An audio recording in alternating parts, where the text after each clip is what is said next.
मुसलमान सेफ नहीं है इस हुकूमत में, मुसलमान सेफ नहीं है इस हुकूमत में। आरएसएस के कुत्ते उनके पीछे लगकर वहां पे भगाते हैं, नंगे भगाते हैं। ये सारी दुनिया देख रही है, इनको थूक रही है। राहुल गांधी मणिपुर का हिसाब पूछे थे, आरएसएस के कुत्ते उनके पीछे लगकर वहां पे भगाते हैं, नंगे भगाते हैं। मणिपुर का हिसाब जो इतने लोग मर चुके हैं, आज वो हत्यार हमारे हिंदुस्तान के लिए खतरा है। वहां पे टेररिज्म का अड्डा हो चुका है। मीडिया प्लेटफॉर्म पर जो है राहुल गांधी को जो है बवाल बनाया जा रहा है। राहुल गांधी जो है सदन के अंदर फ्लाइंग किस करते हैं, क्या वो जो है एक्सीडेंटली था, क्या था, और आप इसको किस तरह से देखते हैं, क्या होना चाहिए था और क्या हुआ? जी फरमाइए। राहुल गांधी जो सदन के अंदर जब भारत माता की हत्या हो रही है, भारत की बेटी की हत्या हो रही है, असम में, मणिपुर में, हरियाणा में, जो इस तरीके से जो हमला और रूलिंग हुकूमत पर करने के बाद उनके पास जवाब ना रहा, जो उस वक्त जब सदन से निकलने के वक्त फाइलें गिरते हैं तो फाइल उठाने के वक्त वो हंसते हैं आगे से, ये लेडी एमपी है वो सभी, तो उस वक्त एक मजाकिला अंदाज से वो फ्लैंक केस करते हैं। उसे इशू बहाना बनाकर ये लोगों ने स्मृति ईरानी जो है वो सिलेंडर जब कांग्रेस गवर्नमेंट थी उस वक्त 400 चिल्लर पे सिलेंडर होने से सिलेंडर सर पे लेके रोडों में लिड़ के रो के चीख मार के रो के सिलेंडर लेके फिर रही थी सिलेंडर लेडी। उन्होंने ऐसे एक बहुत छोटी बात का बतंगड़ बना कर मुझे फ्लैंक किस किया राहुल गांधी ने, आज तक कहीं नहीं हुआ बोलकर। ये भी जो यहाँ की कर्नाटक की एमपी जो शोभा करंदलाजे, उन्होंने सब मिलकर वहाँ पे केस करते हैं, कंप्लेंट करते हैं राहुल गांधी के ऊपर, इस सदन में फिर नहीं आना बोलकर बहाना बनाकर करते हैं।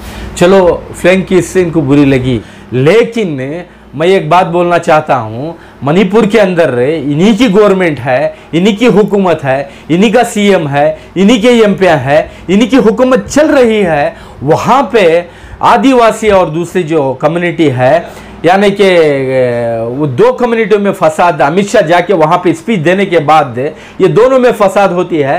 ये फसाद होते होते तकरीबन 300 से 350 जान चले जाते हैं, तकरीबन 10 से 15 हज़ार घर जल जाते हैं, गाड़ियाँ कितने की जल जाती हैं, और कितने की 50,000 से 1 लाख से 50,000 तक के घरें वहां पे से खाली हो जाते हैं। और उस इलाके में, उस शहर में, मणिपुर शहर में एक जगह ऐसा होता है जब औरतें, आदिवासी औरतों को सड़क पे लाकर नंगा कर उन्हें जुलूस में लेकर उनके पीछे बीजेपी जो वीएचपी आरएसएस के कुत्ते उनके पीछे लगकर वहां पे भगाते हैं, नंगे भगाते हैं, उनके साथ अजमतदारी लूटते हैं, उनकी इज्जत लूटते हैं, उन्हें रेप करते हैं, उन्हें मारते हैं, बाद में उनकी हत्या करते हैं।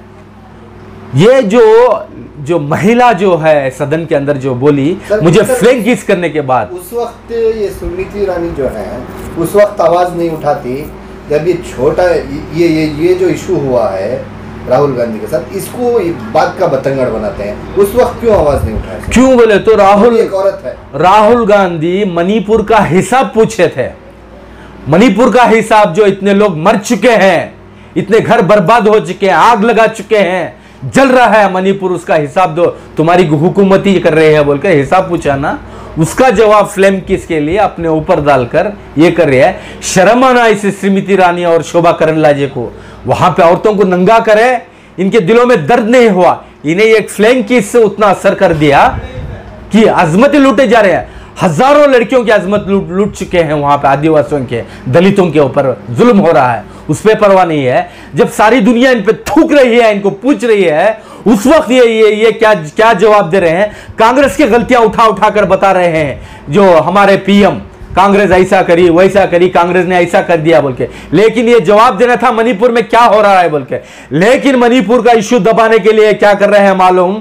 मुसलमानों के ऊपर डालकर हरियाणा के अंदर फसाद कर रहे हैं। हिंदू मुसलमान हरियाणा के अंदर भाई के जैसा है, वहां पे जुलूस निकालकर, कावड़ी यात्रा निकालकर मुसलमानों के इलाके से निकलते हैं, मस्जिदों के पास गालियां देते हैं, मस्जिदों के पास हनुमान चालीसा पढ़कर मस्जिदों के पास पत्थर फेंकना, मस्जिदों पे हमला करना, मस्जिद के इमाम में, मस्जिद में अंदर घुसकर नायब ईमान को गोलियां मारकर उनकी हत्या करना, मस्जिद को जलाना, उसके बाद में मुसलमानों के घर में घुस के मुसलमानों के घरों को लूटना, मुसलमानों के घरों को जलाना, मुसलमानों के व्हीकल्स को जलाना, ये कौन सा कानून है भाई? ये जब मणिपुर का हिसाब पूछे तो हिसाब मुसलमानों को मार के दिखा रही है यहाँ हिंदुस्तान की गवर्नमेंट।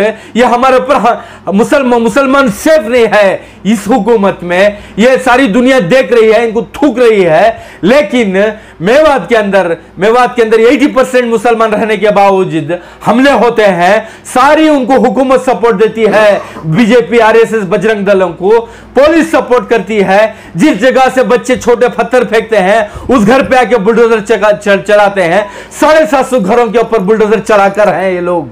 मुसलमान क्या सस्ता हो गया है? मुसलमान का खून क्या पानी हो चुका है? ये लोग अगर इसी तरीके से जुल्म करते रहते, एक दिन ऐसा आएगा हिसाब देना पड़ेगा ये हुकूमत। सर, हर वक्त देखा ये गया है हमारे इसमें कई सारे हिंदू भाई जो हैं ये सही रास्ते पे चलना चाहते हैं, लेकिन हर वक्त ये नारा लगाते हैं हिंदुस्तान में हिंदू खतरे में है, हिंदू खतरे में है, जबकि हर वक्त मुसलमान के ऊपर हर जगह जुल्म होते रहता है। तो इसके बारे में क्या कहेंगे सर? जो हिंदू कहता है वह हिंदू नहीं, जो सनातनी है, सेकुलर है, सब मुसलमानों के साथ में है। जो हिंदू का नारा लेता है वह मुगल के खतरे में है। ये हिंदू खतरे में नहीं है, मुगलों के खतरे से है, वही हम पे हमला कर रहे हैं, ये नामोखुल। लेकिन ये आरएसएस और जो बीजेपी, वीएचपी, बजरंग दल है ना, ये लोग ये धर्म यानी कि क्या है, महासभा जो चलाते हैं, धर्म महासभा बोलकर चला रहे हैं, ये खुलेआम मुसलमानों को धमकी दे रहे हैं। मुसलमानों के ऊपर, मुसलमानों के पास खरीदी नहीं करना, मुसलमानों के जो कारीगर हैं, कामों वालों को, मुलाजिमत को नहीं रखना, उनको निकालना, इनसे बिजनेस नहीं करना, इनके घरें खाली करना, इनको दुकानों किराए को नहीं देना, घरें किराए को नहीं देना, ये चल रहा है। हरियाणा में अभी शुरू हो चुका है। वहां का एमएलए कह रहा है, वहां का काउंसलर कह रहा है, यानी कि हरियाणा का एक एमएलए और काउंसलर ये कह रहे हैं कि वो आवाम को जमा कर रहे, जो वीएचपी आरएसएस वालों को जमा कर ये कह रहे हैं कि मुसलमानों को बाइकाट करो, मुसलमान को यहां से भगाना। अल्लाह का बहुत बड़ा करम, झारखंड के अंदर मुसलमानों को 1 महीने का वक्त दिए थे, सारे मुसलमान खाली हो जाओ बोलकर। लाखों की तादाद में सारे, कुदरत का ऐसा मार पड़ा, लाखों की तादाद में सारे बहकर चले गए। लेकिन अल्लाह का अजाब आएगा मुसलमान के ऊपर। जब भी जहां भी जुल्म होता है तो अल्लाह की लानत और अल्लाह की मार पड़ेगी। लेकिन मैं मेवात के मुसलमानों को और जो नौ के मुसलमानों को मैं तसल्ली और मैं ये करता हूं, ये होशियार रहे। ये क्या है, नौजवानों को लेके जाके अरेस्ट कर रहे हैं, अच्छे वकाला लायरों को लेके पहले फौरन छुड़ाने की कोशिश करो। ये यूएपीए मुसलमानों को डालते हैं, छोटा केस हिंदुओं को डाल के निकाल रहे हैं। अरे 9 के अंदर एक मुसलमान हिंदुओं के ऊपर हमला हो रहा था, उनको बचाकर अपने घर में रखा था। वो घर में रख के 2 दिन घर में रख के बचा के भेजने के बाद उसका भी घर आकर बुलडोजर से तोड़ते हैं। इनकी इंसानियत देखो कैसी है, मुसलमानों के घर बुलडोजरों से तोड़ते हैं ये, लेकिन ये जो आतंकवादियों को बचाते हैं। मणिपुर के अंदर तकरीबन 6 लाख से ज्यादा हथियार चोरी हो चुके हैं। आज वो हथियार हमारे हिंदुस्तान के लिए खतरा है। वहां पे टेररिज्म का अड्डा हो चुका है। ये इन्हीं के जो भाड़े के तट्टो हैं, इन्हीं के दल्ले हैं ना, वो सारे टेररिस्ट बन चुके हैं। लेकिन जो आने वाले हालात हैं हिंदुस्तान के, बड़े बहुत ही खराब आने वाले हैं। हमारे मुसलमानों का काम क्या है? हमारी नस्ल की हिफाजत करना। हमें कानून हाथ में नहीं लेना, पुलिस के इसमें जॉब करो और वकाला हजरात बनो, आईपीएस आईएएस बनो। आज देखो जो जितने भी ब्राह्मण सही है वो 3% है, हम सारे हिंदुस्तान के ऊपर 80% के ऊपर राज कर रहे हैं, ये 3% रह कर रहे हैं। इसलिए मैं कहता हूं नौजवान नस्ल जो तबाह बर्बाद हो रही है कर्नाटक में ज्यादा, यहाँ तक कि और एक बात मैं बोल रहा हूँ, बेंगलुरु शहर के अंदर नौजवान नस्ल ड्रग्स एमडी के नाम पे चॉकलेट आ रहे हैं, जो ये आ रहे हैं स्कूलों में बिक रहे हैं, 30-30 रुपए 20-20 रुपए में चॉकलेटें खा के नस्ल जो 14 साल से लेकर 18 साल के नौजवान जो तबाह बर्बाद हो रहे हैं उनके ऊपर तवज्जो दें।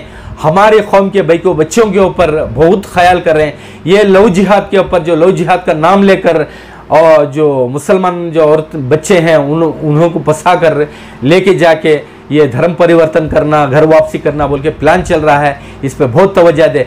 लेकिन जो लीडर हैं, जो कौम के लीडर हैं, जो कौम का वोट लेकर आकर हैं, या कर्नाटक रहो या हिंदुस्तान में कहीं भी रहो, सदन में सिर्फ आवाज असदुद्दीन ओवैसी की उठ रही है।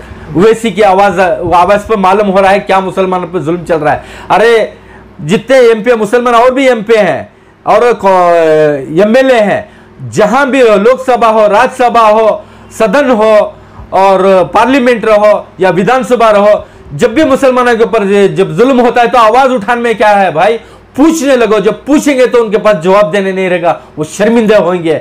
लेकिन हालात बदलना है तो, हमारे हालात बदलना हो तो मुसलमान बदलना होगा और ईमान को मजबूत करना होगा, हिम्मत करना होगा। और हमारे नौजवानों के लिए सेल्फ डिफेंस के लिए कराटे और जो जितने भी कानूनी दायरे के अंदर सीखने के हथियार हैं उसका परमिशन लेकर, पूरे सारे परमिशन के साथ हमारे नौजवान आने वाली नस्ल को मजबूत करना पड़ेगा।